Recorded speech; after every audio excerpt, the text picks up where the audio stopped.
بچه‌ها چطورین؟ خیلی خوش اومدین به این ویدیوی جدید. میخوام یادتون بدم چطور باید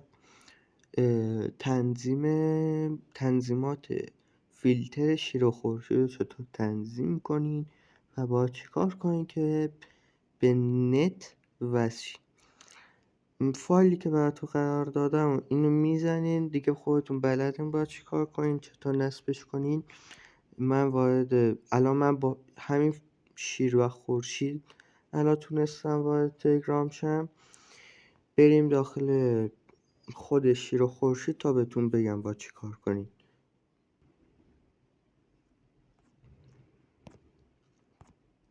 بچه اینا نه شیر و خورشیدم که وصلم. الان پینگم رو نگاه.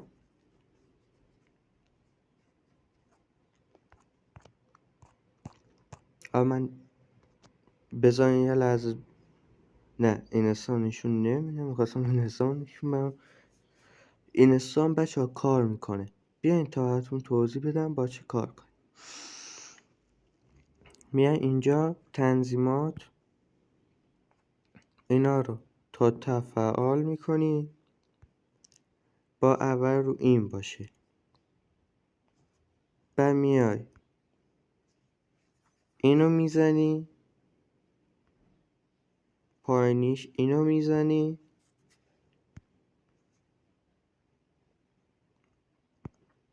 بعد خود نتو یه باز روشن بکنین، خود فیلتر یه باز روشن بکنین، بعد خاموشش کنین فیلتره رو. بعد بیا از رو این بذارین، رو همین باز اولیه بذارین.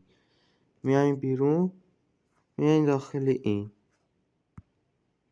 شبیه کلیده، میاین از این بالا میای رو این گزینه دومی میزنی و چیزایی که میخوای رو خود دستی با انتخاب کنید. تلگرام میخوای، اینستاگرام میخوای، چی میخوای میای دستی انتخاب میکنی.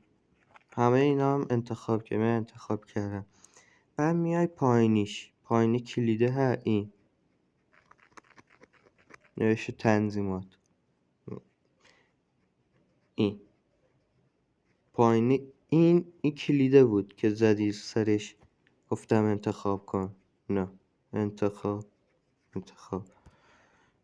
پایینی همین کلید اینو میزنی، یه ثانیه اینو فعال میکنی، بعد میای پایینیش هم فعال میکنی، میای اولی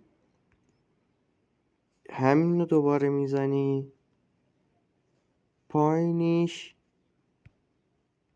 با اینو بزنی که براتون همین عددا رو براتون زیر همین ویدیو میذارم یا داخل کانال تلگرامی میذارم، بتونین راحت کپی کنین و قرار بدین. یه ثانیه اینو وصل میکنی و وصل کردی، میای اینو میذاری دوباره سر همین، اینو میبندی.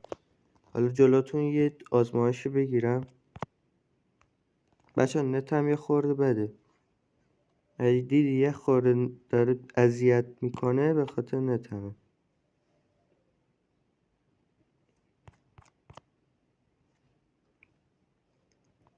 بریم یه تست سرعت هم بگیریم واسهتون.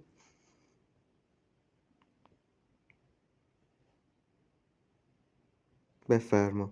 ثانیه نشد فعال شد. حالا بیاین تا بهتون بگم باید رو کدوم کشور بذاریم. میای این بین این ستایی که میگم دیگه هیچ کشوری نذاریم. اگه دیدین براتون باز نمیشه بذارین رو آمریکا. اگه دیدین آمریکا باز نمیشه میایم بالا بذارین رو آلمان. اگه دیدین آلمان باز نمیشه بذارین رو همین اولی خودش که الان میتونیم وارد تلگرام بشن. یه ثانیه وایسیم. اینم تلگرام تمام شد و رفت داخل کانال تلگرام. لینک کانال تلگرام هم براتون زیر ویدیو میذارم. ممنون تا اینجای ویدیو همراهیم بودی. خدا نگهدار.